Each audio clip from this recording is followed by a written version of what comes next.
So hello students, welcome to this video series of subject microprocessor. So we are in the fifth unit and last unit, that is our procedure and micro. In the last video we have studied about the micro concept. So today's our topic is to study the procedure, and in that procedure we have two types of procedure: reentrant procedure and recursive procedure. The course outcome of this video is to develop assembly language program using procedure, micros and modular programming approach. So the learning outcome of this video is to study about what is a procedure, and we will also study what is the reentrant procedure and what is a recursive procedure. POs mapped are PO1, 4, 6 and 7. So coming to procedure, the repeated group of instructions in a large program can be written separately from the main program. The same concept of function and micro which we have studied in the earlier part, when we have to perform same type of operations number of times, then we don't have to write the same code again and again and again. We will write it or place it inside a procedure, and then we will call that procedure and it will perform the task and return the result to the main program. So this type of program, sub program, is called as a procedure in assembly language programming. Procedure is a set of statements that can be processed independently from the main program. Now here procedure is also called as sub program. Sub program means part of the same program but it is placed separately. Why we place it separately? Because whenever we need that particular subprogram, only then we will use it, else it is not required in the main program. So our memory requirement is also less, also our system performance is also less, execution is much more faster. So it is called as subprogram, which is placed in another memory as compared to the main program. Now coming to the syntax. Syntax is we have to give the assembler directive PROC. PROC means procedure. Same we have used in micro. We have to give micro assembler directive. In case of procedure we have to give PROC. That means it is a procedure followed by procedure name. And to end that procedure we have to give end P. That means PROC specifies start of the procedure and end P specifies end of the procedure. Example is, suppose we have to write a procedure for addition. So PROC, name of procedure, that is addition. Inside that we can write number of statements for addition, and we have to end it using procedure name end P. That means procedure is ending now. Advantages of procedure. So the same advantages are there which we studied in the micros. What are they? These are simplify and reduce the amount of repetitive coding. That means repetitive code is avoided or prevented. We will write the code for one time only and then use it number of time by calling it. It reduces the error caused by repetitive coding. Same, if the number of lines are less, the syntax errors or the compilation errors will be less. It makes program more readable. If there is a less code in the program is much more readable, and execution is time is less as compared to the procedure. Here procedure means functions, as no instructions are required.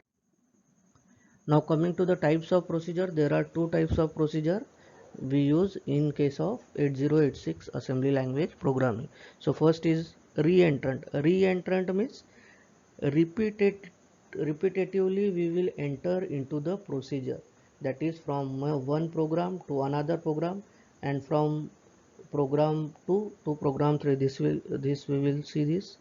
The procedure which can be interrupted, used and re-entered without losing or writing over anything is called as reentrant. The simple definition is whenever we repeatedly enter into the procedure number of times, time by time, in a timely fashion, then it is called as re-entrant procedure. Here we consider a scenario or an example that the procedure 1 is called from the main program. Suppose there is a procedure 1 which is called from the main program. Procedure 2 is called from the procedure 1. Now from procedure 1 we jump to the procedure 2, and procedure 1 is again called from procedure 2. So the jumping of the program is between procedure 1 and procedure 2, procedure 2 and procedure 1. This program execution flow is called as re-entrant flow. So it is also called as re-entrant procedure. These types of procedures are called as re-entrant procedure. Whenever we repeatedly enter from one procedure to another procedure and from another procedure to the previous procedure, that type of procedures are called as re-entrant procedures. Now the flow of the program execution in case of re-entrant procedure is like this. So the procedure 1 is called from the main program. So it jumps to the procedure 1, and in procedure 1, procedure 2 is called. So it goes to the procedure 2. Now from procedure 2 again procedure 1 is called. So it now goes return to the procedure 1. But inside the procedure 2 again procedure 2 is called. So the program is continuously revolving inside the procedure 1 and procedure 2. So this type of execution is called as re-entrant procedure program execution. Now coming to the next procedure, that is a recursive. A recursive you have studied when the program loops within itself. This you have studied inside the C programming, recursive functions or recursive programs. A recursive procedure is a procedure which calls itself. That means the program execution revolves inside the same logic. So we can explain it better with the help of diagram.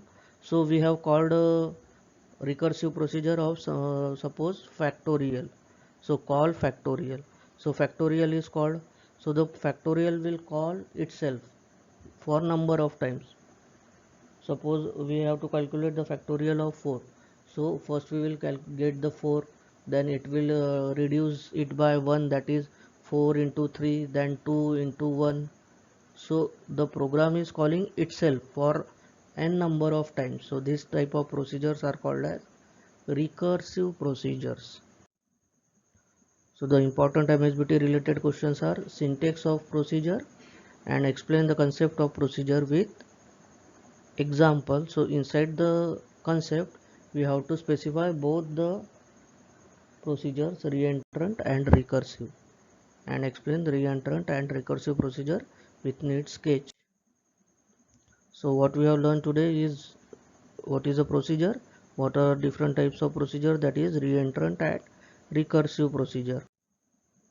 So thanks for watching the video. In the next part we will see the next topic.